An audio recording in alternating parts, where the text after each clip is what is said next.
DaVinci Resolve 20.2 is finally here and is a major update for URSA, Cine Immersive and Canon EOS VR filmmakers. For the first time ever, you can mix and match footage from different camera systems, and your story and your budget decide which camera is right for you. Resolve 20.2 also unlock VR180 export, so you can share your film on platforms like YouTube VR or MetaQuest, or while still shooting on your URSA Cine Immersive camera right here. And we will go even further. I will show you how to bring in 360 shot from camera system like the DJI OSMO 360 or Insta360 X5 into an Apple Immersive timeline. Fusion now fully supports immersive video workflows, including live Apple Vision Pro preview. I will show you real-world example from our upcoming historical drama, Henry VIII, how to remove unwanted objects so you don't end up with the next Game of Thrones coffee cups moment. NANI? And how to insert graphic and logo directly into Apple Immersive 3D space. This isn't just an overview, it's a full in-depth tutorial with practical example walking you through every update step by step. By the end, you will have the VFX knowledge you need to take your immersive storytelling to the next level. So grab a cup of coffee, not the Game of Thrones one, and let's dive right in. Before we start, I highly recommend watching or catching up our latest DaVinci Resolve 20 immersive video beginner guides right here. That will cover all the basics you need to know on camera setup, editing, color grading, and even Fairlight page. This video will focus specifically on the Fusion page or Fusion standalone. Open up the latest DaVinci Resolve, drop in your footage, and head over to the Fusion page now. The first thing you will notice in the Fusion page is that you get the entire 210 degrees image. You see a lot more information here than in the edit page. Here is a side-by-side comparison. You can actually see the edge of the lens and even my tripod legs, which wasn't visible in my camera preview window right here during capture. This is actually a good thing for VFX because you have more image data to work with. If you right click on the image and pick 360 degree view, you will see a new option called Immersive. This gives you a flat view of the image like what you are used to on YouTube 360 video on the browser. Hold down Option and the middle mouse button and you drag around and you can look around like this. Very cool. This is just for a quick preview, but of course you can't see 3D here. The best way to check your work is actually with your Apple Vision Pro. Right click and go back to 360 view and disable it so you switch back to lens space. Now put on your Apple Vision Pro, go to Mac Virtual Display and cast your Mac Studio or your MacBook Pro inside the headset. Then open up the free Apple Immersive Video Utility app. You might need to restart Resolve, but that's easy to do when you are editing fully inside Apple Vision Pro. After you restarting Resolve, go to Workspace, then stream to VisionOS. You should see your connected Vision Pro listed right here. Now, a very important step, you will need to assign which node gets sent to your Apple Vision Pro. You do that by clicking the third dot on the node. If you don't know already, Dot 1 represents preview window number 1 in Fusion, Dot 2 is preview window number 2, and Dot 3 is your Apple Vision Pro. And this dot only shows up when your headset is successfully connected. Now play the video and you will see it start playing inside your Apple Vision Pro. This is how you should always check your VFX work in immersive video. Because we are working in 3D, both left and right eyes, the only way to properly check both eyes at the same time is within the Apple Vision Pro. If that still feels a little bit confusing, don't worry, I will show you a hands-on example in just a moment using a full 3D VFX paint job. So keep on watching. But let's start with something simple and brand new. How to insert monoscopic 360 video inside Apple lens space. Sometimes you just need to mix in footage from an action 360 camera, like something shot on the DJI OSMO 360 or Insta360 X5, or in this case, a 360 drone under 240 grams. We didn't shot this footage by the way, but even if you are hire a professional drone pilot, it's very expensive to fly the URSA Cine Immersive camera right here. So using a lightweight 360 camera often makes much more sense. Bring that footage into your immersive timeline. At first, it will look funky and wrong, but don't worry. Head over to Fusion page, click on Media in 1, then hit Shift plus Spacebar and bring up the search menu. Search for Panel Map. While that node is selected, open the inspector window if you haven't already. Leave From set to Auto and change the 2 to Immersive. Look at that! The 360 footage is now converted into 180 lens space footage. It will probably be pointing in the wrong direction, but no problem. Open up the rotation control right here and you can reframe the 360 however you want. Here, I will pan it roughly 180 degrees so we are flying forward instead of flying backward. Check your work by turning on 360 view and select Immersive. Looks amazing. If you look closer at the mapping, you will notice the 360 footage isn't filling the full 180 frame. It's cropped. That's because by default, Fusion tried to map your 360 footage onto a generic lens space. But our goal is to match everything we insert to your actual URSA Cine immersive camera right here. To do that, we need to give Fusion the correct camera metadata. Drop your URSA Cine immersive broad file into the node graph to create a new media in node. Connect that media into node to the green input on your panel map. If you are not sure which input does what, just hover your mouse over the color triangle and Fusion will let you know. Here, the green triangle expects metadata, and that's exactly what we are giving it by providing the URSA Cine immersive footage. If you don't have URSA Cine immersive footage or a camera, don't worry, you can download mine for free and it will work just as the same. Instantly, you will see the full 180 degrees view restored. Amazing. This works not just with 360 video, but also with 360 photos. For example, I have this photo captured on the DJI OSMO 360 in 12K resolution. Drop it in, then do a quick color space conversion from sRGB to DaVinci Gamut, since Apple Vision Pro used P3 D65 HDR color space. Now head back to Fusion and repeat the same process you just learned. Voila!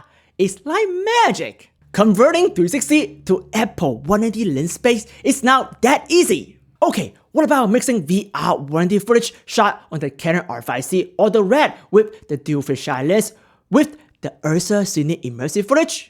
This is actually very common since not everyone has 2 or more URSA Cine immersive camera. If you need multi-camera setup, sometimes you just have to rely on a more affordable 180 camera. Let me show you now. Bring in a VR180 video shot on a Canon R5C, R5 Mark II, or even the R7. Right-click on the clip, go to Clip Attributes, and under Stereoscopic mode, select Side by Side. That will give your Canon footage the 3D icon. You can do the same for CoolCam 3 Ultra VR180 mod footage, basically any VR180 cameras. Once that's set, drop your footage into your immersive video timeline, then head over to the Fusion page. You will see a similar setup to Apple Immersive Video, with 2 media in nodes and 2 media out nodes, one for each eyes. Add a panel map node after each media in and set the 2 setting to immersive. Then check the result inside your Apple Vision Pro to confirm it looks correct. That's how easy it is to convert any VR180 footage into Apple Immersive Video format. So with just a few simple steps in Fusion, we have already accomplished a lot. Now it's time to move into a more advanced but very common VFX task. One that could potentially land you a high pay gig in the immersive industry or save you thousands of dollars on your own project. Rotoscoping and paint physics in 3D. Here we have a shot from our upcoming immersive film, Henry VIII. This project featured a large cast, including actors from Bridgerton and Outlander, with authentic Tudor period costume from the Royal Shakespeare Company. What makes this film truly special is that it was shot on a location at a real historical site dating back to the medieval period.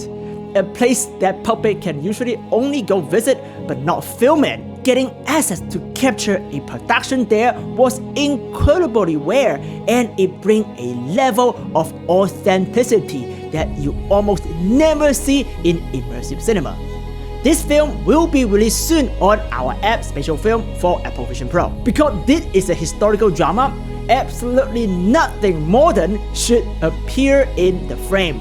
But the URSA Cine Immersive captured a full 180 degrees, and if you look up, there it is, a fire alarm on the ceiling that we will need to remove in post. Even the biggest show like Game of Thrones famously left a Starbucks cup in frame.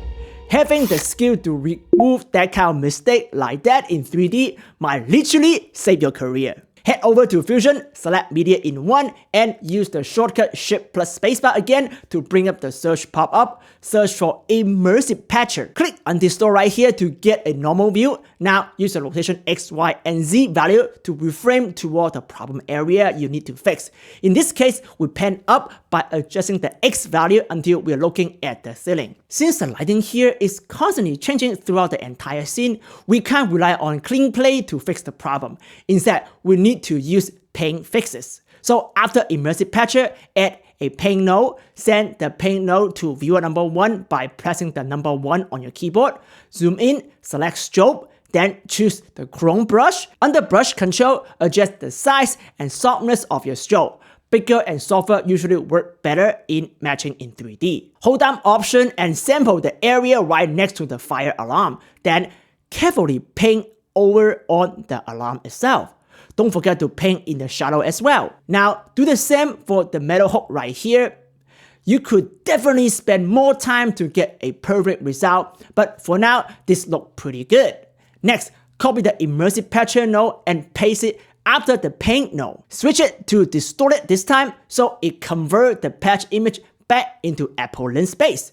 Then we need to merge this back onto the original footage. Add a merge node after the second Immersive Patcher. Connect the patcher to the green input, which is the foreground, and connect the original media in 1 to the yellow input, which is the background. Great! Now the left eye is fixed. Next, we need to do the same thing to the right eye. Use the second media in node. Copy the nodes you just built for the left eye and paste them onto a blank space. We connect them the same way as before to save time. If you look at the result from media in 2 right now, the paint job won't line up because the left and right eye has stereo disparity. That's expected. So we set the paint node and send it to viewer number 1 and redo the same paint work you just learned. This time for the right eyes.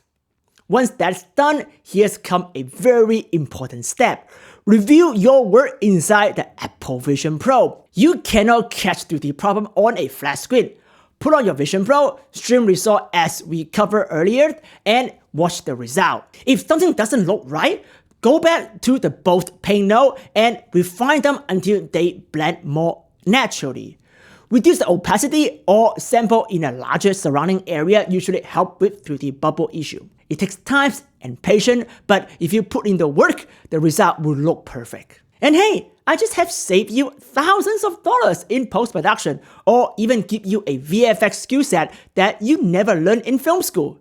If you are new here, don't forget to subscribe so you can keep on learning. And make sure to drop Kimchi a thumb up and a thank you comment down below. Okay, now you should be feeling fired up and ready to take things to the next level. Insert image, motion graphic, and your client branding in 3D space inside DaVinci Resolve Fusion. This is an essential skill if you are doing commercial work in the Apple Immersive format. Who knows, maybe you will be one of the lucky ones to create one of the very first commercial on Apple Vision Pro. Let's bring a new shot filmed on the URSA Cine Immersive. This old English graveyard is the perfect spot to add the kimchi logo and make it flow spookily in depth for upcoming Halloween. Add an Immersive Patcher node after media in 1, undistorted, then adjust the Y rotation so we are facing forward toward the church. We are going to make Kimchi's head float right next to the tombstone. Drag the Kimchi head graphic into the node window to create another media in. Connecting in like so will automatically create a media merge node for you. Next, add a color space transform node to convert your motion graphic, logo, or images from SDR into HDR. 99.9% of your client assets will be in sRGB or Rec 709, but Apple Immersive Video expect HDR. Our timeline is DaVinci Resolve wide gamut, so we will set that as the output color space right here. After the CST node, add a transform node so we can scale and move Kimchi head into this space.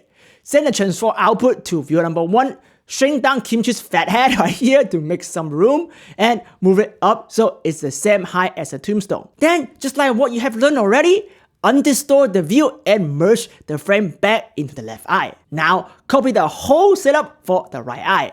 At this point, we need a way to preview in 3D so we can adjust the stereo disparity and make Kimchi's flow head sit in the right depth, in front of the church but behind the tombstone. To do this, add a 3D combiner node right after media out, set the combiner to horizontal side by side, then add an anagram node right after it, and set the view mode to horizontal as well. Make sure you have select the transform node, then put on your cheap red and blue anagram 3D glasses, adjust the center X offset until the head line up in the right 3D space. Congratulations! You have just built a custom 3D graphic insert plugin for Apple Immersive Video. And the best part, we didn't rely on any paid third-party plugin. This workflow is completely free and incredibly powerful. Okay, one last thing. You can't trust the anagram preview for final depth accuracy. You need to fine-tune everything inside your Apple Vision Pro. So once again, put on your Vision Pro, bring the Vision editing window into the headset, and adjust the transform node until the depth feels right in true 3D space inside Apple Vision Pro. Besides the big update in Fusion and the deliver page, 20.2 also add finally post leveling and post 180 reframing feature called Word Post. If you look at the new 3D tab in the color page, you'll find 3 sliders for adjusting your frame after the fact. Now, I strongly recommend only use this for fixing your leveling. In fact, I would go as far as to say only touch the row value to adjust your horizon. Immersive 180 footage should always be level with the horizon, no exceptions. The big advantage of using DaVinci Resolve instead of Canon EOS VR utility is that these adjustments are metadata based when you check the VisionOS effects box right here. That means your change aren't baked into the image. You are not re-rendering, you are not wasting time, and you are not losing precious image quality. That said, do your best to level your camera correctly on set, like I showed you in this earlier tutorial, and don't rely on fixing in post. But it's good to know that if you need to, you now have this Word Post option to fix it in post. One more power user tip: if you want to align your horizon perfectly, turn on ruler, drag out a horizontal guide, and lock it. Then turn on Immersive View and adjust your row slider until the horizontal line up exactly with that guide. This gives you the most precision and ensure professional quality result. Seriously, write this tip down. What you just learned should cover about 90% of the common tasks you run into in Immersive VFX. But if you want to tackle more advanced work, things like rotoscoping the entire characters, rebuilding a full 3D environment in Nuke or Blender, or even dropping in a dragon from Game of Thrones into your scene as a USDZ file, then you will be excited to know that the latest version of DaVinci Resolve Fusion now supports Immersive EXR, while retaining the original ILPD data from the camera. This opened the door to high-end, more complex Hollywood-level VFX workflow. So if you are interested in learning more from Kimchi, our resident Immersive VFX ninja, don't forget to subscribe and give him a pat. Okay, one more very important update we need to cover: the new VR180 export. If you want to distribute your content on platforms like YouTube VR or Meta Quest, this is how you do it. Once you have finished your edit, VFX, and color, head over to Deliver page, scroll all the way down in the Apple Immersive icon right here, you see this option VR180. This is brand new, so make sure you are updated to the latest version of 20.2. Here, you can set the format to Apple ProRes HQ, which is more than enough for the rest of the platforms. Under Stereoscopic 3D, select side by side for VR180 or top and bottom for VR360. For example, if you're using 2 or more URSA Cine immersive camera, shooting front and back and side, and compositing them into 3D 360, you will need to export them in top and bottom 3D format to continue compositing inside a more traditional VR pipeline. By default, you will see the resolution set to 4K, but you can change this in project setting under image scaling right here. Set it to 8640 by 8640 per eye, which will give you 16K total resolution and preserve all the original quality of the camera. Render that out and you will get a familiar VR180 side-by-side format. From there, you can do your additional color grading, editing, or adjustment to meet the final delivery requirement for your chosen platform. We already have plenty of tutorials on this channel. We'll walk you through how to do exactly that. Okay, we have covered a lot in this in-depth immersive VFX masterclass. My hope is that this knowledge empowers you to push your storytelling to the next level. I could easily charge thousands of dollars and hide this entire thing behind a paywall, but gatekeeping knowledge like the old Hollywood way isn't how we grow an industry. I firmly believe the best artists are the ones who aren't afraid to share, the ones who operate with an abundant mindset instead of scarcity, the ones who are willing to help and to collaborate. Our biggest enemy isn't each other, it's losing our creativity to shortcuts or forgetting that human storytelling is what truly makes this medium powerful. Technology like this will keep evolving, AI included, but what sets us apart is empathy, artistry, and the courage to create together. So help your fellow immersive creator share what you have learned here with the next generation of artists, filmmakers, and hybrid storytellers. Together, we can revolutionize how stories are told. In the next video, we will cover another critical topic in Apple Immersive video, denoising and image quality improvement. We will look at both the native tool inside DaVinci Resolve and third-party OFX plugin, because just owning an expensive URSA Cine immersive camera doesn't guarantee professional image quality. There's a lot more to it, and we will show you how to get there. Thank you for watching, and I will see you in the next tutorial. Ciao!